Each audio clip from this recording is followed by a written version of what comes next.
Message de vœux pour l'année 2023. Chers prêtres, chers consacrés frères et sœurs, chers auxiliaires de l'apostolat, chers Ntwadici et Tatanlongi, diocésaines et diocésains, grâce et paix en Jésus le Christ, notre Seigneur. Après les échanges de vœux d'un joyeux Noël 2022, je viens vous souhaiter tous mes vœux les meilleurs pour une heureuse nouvelle année 2023. J'implore sur vous toutes les bénédictions du Seigneur, notre Dieu, Maître des temps et de l'histoire. Que la nouvelle année qui commence soit pour vous tous une année de bienfaits de la part du Seigneur. Confère Isaïe, chapitre 61, verset 2.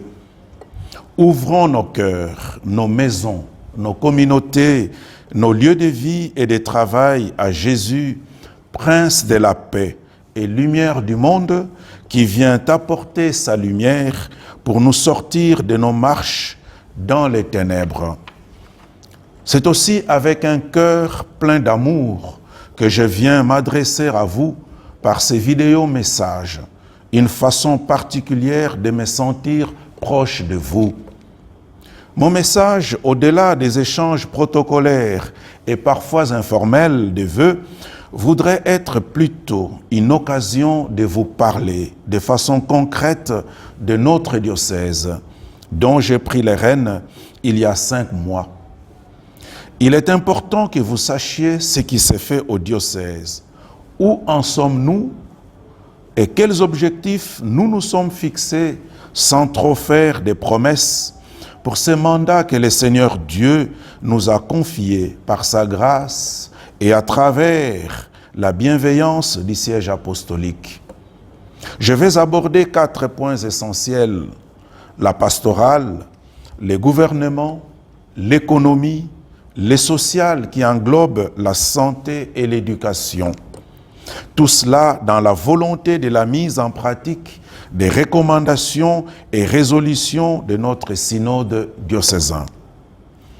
Sur le plan pastoral, dès notre nomination en mars 2021 comme administrateur apostolique, à la vacance du siège épiscopal suite à la rénonciation de notre vénérable collègue, son Excellence Monseigneur Daniel Landoumaï, d'heureuse mémoire, nous avions entrepris des visites pastorales en conférant les sacrements de confirmation là où les fidèles étaient prêts. Nous avions ainsi visité les paroisses et pro-paroisses suivantes: Sacré-Cœur Kinzaumvwete, Notre-Dame de Perpétuel Secours Inga, Saint-Charles-Luanga Vunda, Saint-Joseph Matadi, Sacré-Cœur Matadi, Sainte-Bernadette Matadi, Saint-Sacrement Matadi, Saint-Joseph Songololo, Saint-Pierre et Paul Kimpese, Sainte-Marie Ndeke, Saint-Joseph Lukala, Sainte-Trinité Cité Tumba, alors encore pro-paroisse, Sainte-Thérèse Mbanzangungu, Sacré-Cœur Mbanzangungu, Christ Roi Mbanzangungu, Notre-Dame de Sept Douleurs Sonabata, Christ Roi Lufutoto, Sainte-Marie Kanrejaf, pro-paroisse de Mwalakintsende, de Zongo et de Ndouizi.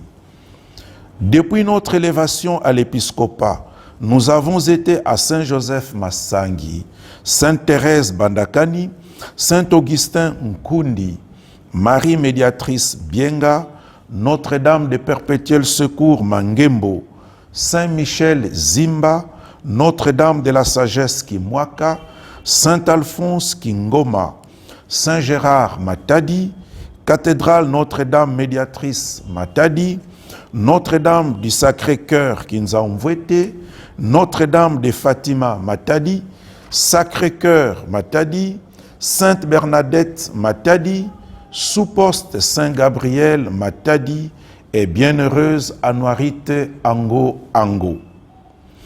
Nous avons érigé 2 paroisses et une pro-paroisse, Sainte-Famille Matadi, Sainte Trinité Cité Tumba et la proparoisse Saint-André à Kinzaumvwete.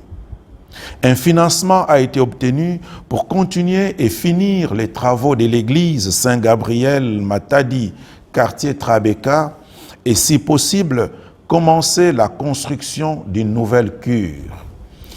Nous avons obtenu un début de financement pour les projets de construction d'une nouvelle église sur les terrains de Kola à Mbanzangungu. Les travaux de la nouvelle chapelle de Ngongolo se poursuivent, ainsi que la nouvelle église Sacré-Cœur de Matadi, dont je salue les efforts des prêtres et des chrétiens pour l'avancée rapide des travaux. Nous nous donnons l'objectif, si les travaux avancent bien, d'ériger prochainement en paroisse les sous-postes Saint-Antoine de Padoue et Saint-Gabriel de Matadi, mais aussi d'ériger de nouvelles implantations sur les territoires paroissiaux de Sacré-Cœur Kinkanda et de Sainte-Bernadette Soyo, étant donné la démographie croissante de la ville de Matadi et pour diminuer les distances avec les paroisses traditionnelles. Le plan pastoral prévu pour les visites de l'évêque est d'alterner les années avec les saisons pluvieuses et sèches afin que tous les 3 ans, toutes les paroisses et proparoisses et même les sous-postes soient visités. Pour la mobilité pastorale des prêtres, nous avons doté quelques paroisses et proparoisses de motos. Bandakani, Lukunga, Kindongala, Luvaka, Sonabata, Kingoma, Kimwaka, Nkundi et Ndwizi. D'autres projets de motos sont en cours pour d'autres paroisses. Nous avions comme administrateur apostolique effectué une visite des grands séminaristes de Matadi à Maïdi. Sur le plan du gouvernement diocésain, afin d'aider l'évêque dans le gouvernement et dans sa charge pastorale pour les biens du diocèse, des organes diocésains ont été institués selon les exigences du droit canonique. Les collèges des consulteurs, les conseils épiscopal, les conseils presbytéral, les conseils pastoral, les conseils pour les affaires économiques, les bureaux juridiques diocésains et diverses commissions pastorales diocésaines. Nous nous engageons à ce que ces structures fonctionnent de façon effective. Dans l'avenir, nous tenterons l'expérience des vicaires épiscopaux pour certaines matières pastorales importantes et nous sommes en réflexion pour la nomination prochaine d'un vicaire général. Sur le plan juridique, le diocèse de Matadi avec le diocèse de Boma constituent depuis cette année le même tribunal interdiocésain de première instance, spécialement pour les causes de nullité de mariage. La deuxième instance se réfère au tribunal interdiocésain de Kinshasa. Sur le plan économique, durant ma fonction de vicaire général, j'avais pu obtenir de son Excellence Monseigneur Daniel Landou 2 acquis. La constitution du Conseil diocésain pour les affaires économiques, comme organe de contrôle de l'économat diocésain, est nécessaire pour la prise de certaines décisions importantes. Puis, la création d'un fonds de la solidarité diocésaine qui permet depuis près de 2 ans, grâce au système de péréquation, d'octroyer une discrète rémunération mensuelle aux prêtres contributeurs et d'assurer les soins médicaux au clergé. Cette expérience mérite de continuer et d'être soutenue, car elle a apporté un réel soutien financier au clergé, aux séminaristes en régence et en stage, et assure une certaine sécurité sociale aux prêtres, surtout dans les moments de la vieillesse. La contribution des prêtres de Matadi à l'étranger soutient déjà les études des 4 prêtres diocésains au pays. En philosophie à l'UCC, en médecine à l'UCA, en bâtiment à l'IBTP Matadi et en électromécanique à l'ISTA Mbanzangungu. Au cours de l'année 2021, avec la contribution Betu Tungulula diocèse ya Betu, fruit du synode diocésain, contribution qui consiste pour chaque fidèle catholique au diocèse de Matadi de verser l'équivalent de $1 américain auprès de son curé. Grâce à cette contribution, disais-je, quelques paroisses ont bénéficié d'un soutien financier pour le maintien de leurs infrastructures. Il s'agit spécialement de Sacré-Cœur Matadi, 1 million de francs congolais. Saint-Pierre et Paul Kimpese, 2 millions de francs congolais. Saint-Sacrement Matadi, 2 millions de francs congolais. Christ-Roi Mbanzangungu, 1 million de francs congolais. Sainte-Famille de Matadi, 2 millions de francs congolais. Proparoisse de Zongo, 1 million de francs congolais. Sous-poste de Ngongolo, 1 500 000 francs congolais. Mais aussi les débuts des travaux pour la modernisation des tombes des prêtres diocésains au cimetière ecclésiastique de Tumba, 1 656 000 francs congolais. L'acquisition d'un terrain agricole à Tumba, en plus des travaux de labour, sémailles et sarclage pour une expérience agro-pastorale diocésaine, 2 120 000 francs congolais. L'appui aux activités de la consultation diocésaine voulue par le Saint-Père dans sa phase diocésaine, 1 million de francs congolais. L'appui pour les déplacements des membres de l'apostolat biblique, $200 américains. Sur des recettes totales de 15 66 200 francs congolais et $230, les dépenses ont été de 14 256 000 francs congolais et $200. En voyant le nombre d'interventions bénéficiaires de cette contribution, j'exhorte tous les curés et tous les services concernés de continuer le travail de sensibilisation. Comme vous le constatez, Betu Tungulula n'est pas un fonds d'investissement, ni de dépenses de l'économat, mais, comme le nom l'indique, un fonds de reconstruction des infrastructures paroissiales et diocésaines. Nous avons engagé la possibilité de rémunérer annuellement et modiquement les catéchistes régionnaires sur les soldes de fonds de leur formation. Cependant, après la première expérience, le nombre de catéchistes a triplé en 2 ans. Ce qui nous inquiète et ne nous permet plus d'assurer la rémunération comme précédemment. Nous demandons donc aux curés un peu plus de sérieux dans le recrutement. L'économat diocésain a entrepris le travail de rentabiliser les ateliers diocésains et les autres structures commerciales, boutiques et alimentation. Après avoir remis en marche les grands camions pour le transport des conteneurs, l'économat s'est doté d'un nouveau véhicule pick-up Land Cruiser et d'un camion Ben dans l'effort d'autofinancement. Nous osons remercier l'association Kimpangi Suisse pour son soutien important.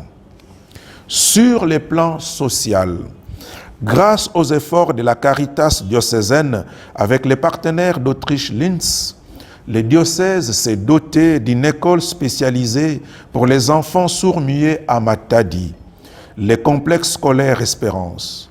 En même temps, sur le soutien des partenaires allemands de Rothenburg, une école privée diocésaine a vu le jour sur le terrain de Kola à Mbanzangungu, le complexe scolaire primaire Monseigneur Daniel Nlandu. Avec l'aide reçue du gouvernement congolais pour des projets sociaux à impact visible, sont en construction 2 écoles maternelles modernes pour les enfants du complexe scolaire Monseigneur Gabriel Kembo à Matadi et du complexe scolaire Monseigneur Daniel Nlandu à Mbanzangungu.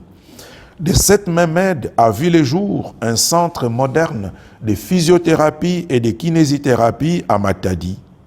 Si les tranches prochaines de financement nous sont versées, d'autres projets sociaux seront exécutés, entre autres l'aménagement d'un espace pour les années de vieillesse des clercs, des forages, la construction d'un home pour les étudiants en Banzangungu, la construction d'une université catholique de Matadi à Matadi et d'autres projets encore. Grâce aux efforts de l'Economa, le diocèse a modernisé les cimetières de nos évêques décédés et s'est doté d'une nouvelle crypte de 4 caveaux dans la cathédrale pour l'inhumation des prochains évêques.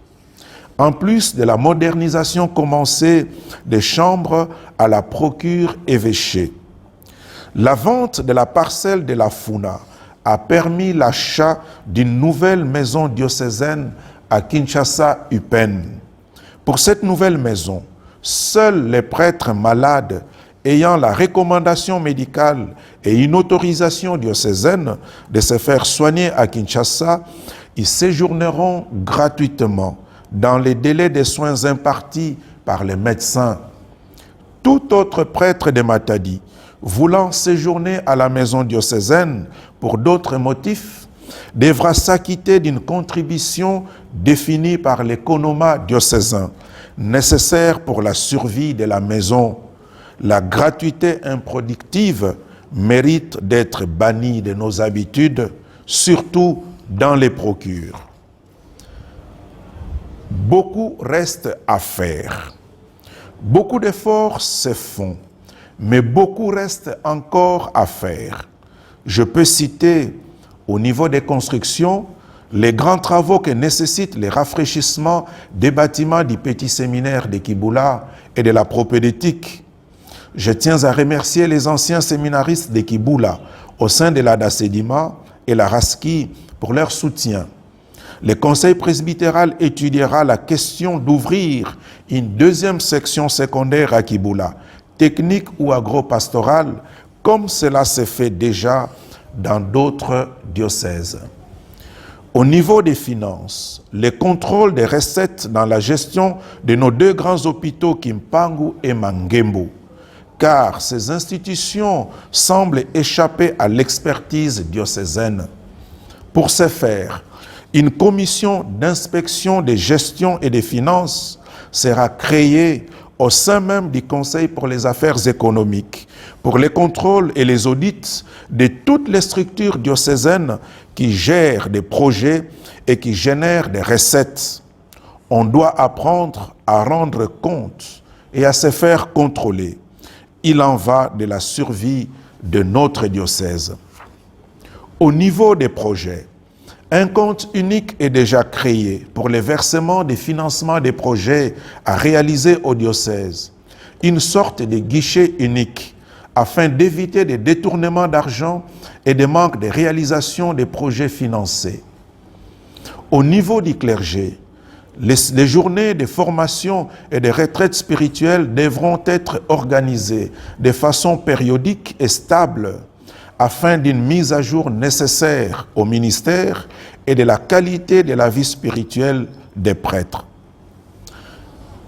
Je voudrais saluer ici la présence sur notre territoire diocésain des infrastructures de la radio Maria.